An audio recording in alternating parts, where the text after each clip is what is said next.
May the 4th be with you! Yeah, I know it's late. I've been busy, okay? So this is kind of weird for me, but in a good way. I say that because before I really started doing movie reviews on my YouTube channel, I did what I like to call attempts at Let's Play videos, where I would just grab any game that was sitting there in my cupboard, throw it into the PS4, and just play through it. I did this for a full year, and it was basically just for fun. It was something that kept me preoccupied for a couple of hours a week. Then December 2015 happened. Star Wars Episode 7 The Force Awakens, the first Star Wars movie to feature the cast from the original trilogy, three of my favourite movies of all time in more than 30 years, was released. I went to go see this movie with my mom and my brother, and the whole experience was so awesome, and I haven't even gotten to the actual movie yet. People came in wearing all sorts of Star Wars merchandise. Some even came dressed up as Leia, Chewie, Han, you name it. The whole theatre was just packed with fellow nostalgic Star Wars fans, and I felt so at home. The Force Awakens was and still is the first ever Star Wars movie I ever saw in the cinema, and to this day, it is one of the greatest cinematic experiences of my life. This movie just blew my mind when I first saw it, and it was an unbelievable experience, so unbelievable that I got my iPad out and decided to record a review of the film, which was my first ever movie review. And needless to say, the video was awful. Probably the worst video that I have ever made on this channel. It was the first time I'd ever done it. I didn't know how to do it, or the correct terminology, but I just went ahead and did it anyway because I really wanted to talk about the movie. So, if you want to see that god-awful travesty of a video, I'll happily leave the link for that in the description below so you can just laugh at how bad it is. Anyway, back to the point. I wanted to talk about this movie again because A, it is the first movie I ever reviewed, and B, I want to start the month of Star Wars off with something good. And this is the best way I thought possible to do it. So without further ado, let me tell you exactly why I love The Force Awakens.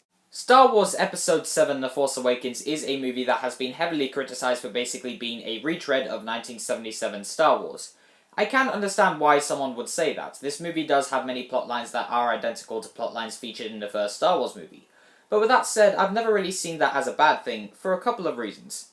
While it doesn't add anything new to the table, it is a great way of getting audiences back into this franchise, whether it's watching new characters get into similar situations that the original characters got into in the originals, or through the use of small Easter eggs and references that call back to the original trilogy. By doing that, the film creates nostalgia for fans of the original trilogy because they're seeing things they know from those films in a new one that's being released more than 30 years after the original trilogy came to an end. It's almost like the filmmakers were trying to say, we're taking you back to the Star Wars we all grew up with. And while I can understand why people may find the almost countless callbacks to the originals a little too overwhelming and perhaps even a little tedious, I can see why the filmmakers made that decision. And it worked for me. There isn't a lot of exposition in this movie. There obviously is some, but for the majority of the movie you're basically filling in the gaps in your head and you can actually understand character motivations just judging by the actions of those characters. It's nothing particularly new or different, but it works as a film, and the film we got is one hell of a great start to a new trilogy that brings back familiar faces in a truly overwhelming and satisfying way, which brings me to one of my favourite things about this movie, and that is how the movie handles Han Solo. When I first saw Han and Chewie walk through the doors of the Millennium Falcon for the first time in years, I was just sat there like, oh my god, oh my god, oh my god, oh my god, oh my god, oh my god, oh my god, Han's back, and he's got Chewie with him! When Han says the line, Chewie, we're home, I get goosebumps every time I hear him say that line. It sounds exactly like something Han would say, and that small scene is just a great reintroduction to the character. Han goes through a moral dilemma in this movie. We learn that his son Ben Solo was once an apprentice to Luke Skywalker before he was turned to the dark side by Supreme Leader Snoke and is now known as Kylo Ren. Because of this, Han is a different man from when we last saw him. He's scarred by what happened to his son and has been running away from the past ever since. One of my favourite moments in this film is when Kylo Ren is carrying an unconscious Rey back to his ship whilst Han watches from a distance with a sheer look of guilt and regret in his eyes. It's a perfect moment that showcases how much Han has been affected by past events. However, a contrast is created between Han's guilt for what happened to his son and the relationship he forms with the new character Rey. Han almost becomes a surrogate father to Rey as he teaches her things like how to use a blaster, for example. This can also be seen in the banter that Han and Rey share in the scenes that take place inside the Falcon. Han clearly feels that he's found someone that shares his love for the Falcon, like he's found the kid he never had. Kinda. This contrast works because for a large majority of the film, Han is struggling to find the courage in himself to face his son. But it's the relationship he forms with Rey and the interactions between himself and Leia that encourage him to do just that in the film's climax. And speaking of Rey, Daisy Ridley steals the show as this character. She gives arguably the best performance out of the entire cast. She is a terrific actress. One of her best scenes is when Kylo Ren is trying to use the Force to try and get inside her head, as she uses the Force back on him in an attempt to repel him. It's a battle of the two minds that showcases some of Daisy Ridley's best acting skills. Rey is also just a fascinating character. There is a lot of mysteries that are created around her, for example, who her parents are, where she actually came from, and why she has such a strong connection to the Force. Just by raising questions like that, they were able to turn a new character that nobody had ever seen before into one of the most interesting protagonists the franchise has ever seen. John Boyega is very entertaining as Finn. Like I said in my review of The Last Jedi, you can tell that he is really excited to be in these films, and he uses that to create a really fun portrayal of Finn. Finn is actually my favourite character in this movie because, one, he is hilarious. Two, his arc in this movie, going from a conflicted stormtrooper to resistance hero, is very moving and one of the most interesting side plots in the film. And three, he is a badass, especially when he finally stands up to Kylo Ren in a very surprisingly entertaining lightsaber fight. Kylo Ren is one of my favourite villains in recent years. He is such a compelling antagonist that it actually makes me glad they killed off Snoke in The Last Jedi. Please don't kill me. He's set up as this faceless villain who wants nothing more than power and the destruction of the Resistance. But then when he actually takes off his mask, it's not some creature in a mask. I've always loved how they introduce him that way because the reveal that he's just a regular dude under the mask adds a little humanity to his character. Kylo Ren is also someone who is very conflicted. In the scene where he's sitting down in front of the severed head of Darth Vader where he says, "Forgive me, I feel it again," you know instantly there's something going on within him that makes him want to go to the light side, but he just doesn't feel that way. This conflict can also be seen in him when he's trying to figure out if he has what it takes to do whatever he feels is necessary in order to obtain the power that he wants, even if that means killing his own father, which he eventually does, and that's actually one of the more powerful scenes in the movie, not just because we're witnessing the death of an iconic character, but also because we're seeing that Kylo Ren is willing to do whatever it takes in order to get what he wants, and it also shows how far he's fallen. As for the other characters, Carrie Fisher, RIP, is fantastic as Leia. She isn't given as much to do here as Han Solo, for example, but whenever she's on screen, she kills it. And watching her having to deal with the fact that her son has turned to the dark side was captivating. Chewbacca's great, though to be honest that's never really surprised me because Chewie's always great. Oscar Isaac gives an extremely likable and charismatic performance as Poe Dameron, who actually has some of the movie's best jokes. Also, BB-8 is really super adorable and a total badass. The Force Awakens is actually a pretty funny movie.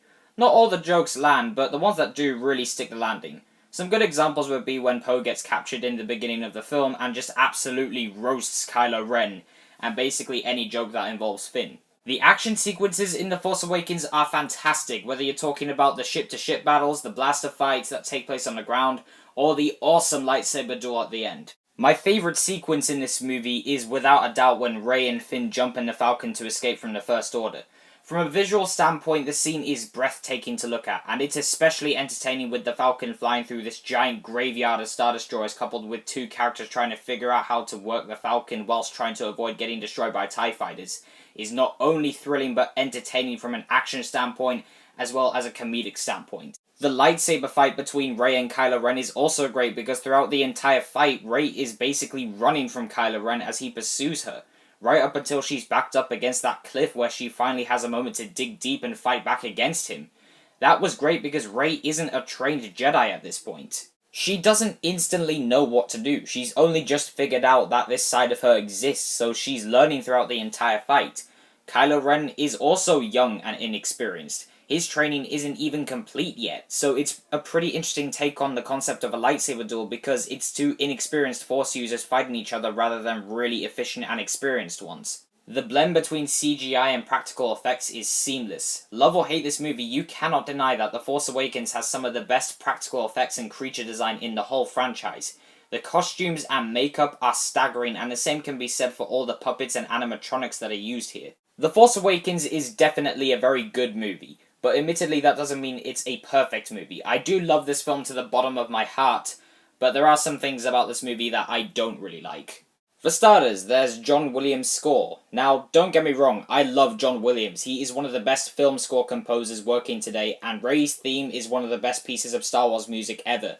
But outside of that one track, most of the score just feels pretty generic, and I'll admit a little too familiar. It just kind of feels like he's borrowing from his previous scores a little too much in this film. I've never really liked Supreme Leader Snoke either. Andy Serkis gives a really good vocal performance, but as a character, I've just never found Snoke all that interesting.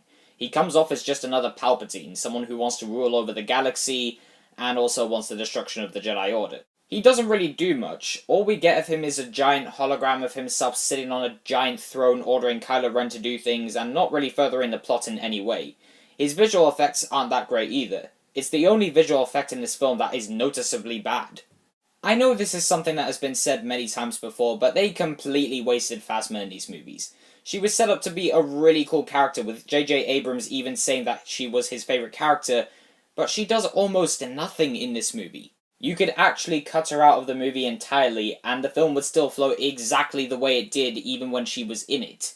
And I'll be honest, even I can admit that Starkiller Base is basically a third Death Star. Beyond those issues, I just love this movie for basically everything I talked about prior to the issues I had with this movie. I think it's a great start to a new trilogy. It's got amazing characters, both new and old, and it's a blast. The Force Awakens is a beautifully directed movie. J.J. Abrams really outdid himself with this one. Its visuals are gorgeous to look at, the script is brilliant with really fun and witty dialogue, fantastic characterization, and it gave characters who didn't have that much emotional weight before even more emotional weight, and the villain Kylo Ren, who even now with the release of The Last Jedi has the potential to be an even greater villain than even Darth Vader. Star Wars The Force Awakens gets a 9 out of 10. So those are my thoughts on Star Wars The Force Awakens. I do hope you enjoyed this video, and I would just like to ask you guys, what did you think of The Force Awakens? Did you think it was good? Did you think it was bad? Did you think it was somewhere in the middle? Please leave your thoughts down in the comments below. Please don't forget to follow me on Facebook, Instagram, Twitter, and Stardust. Thank you for watching, and may the 4th be with you. Always.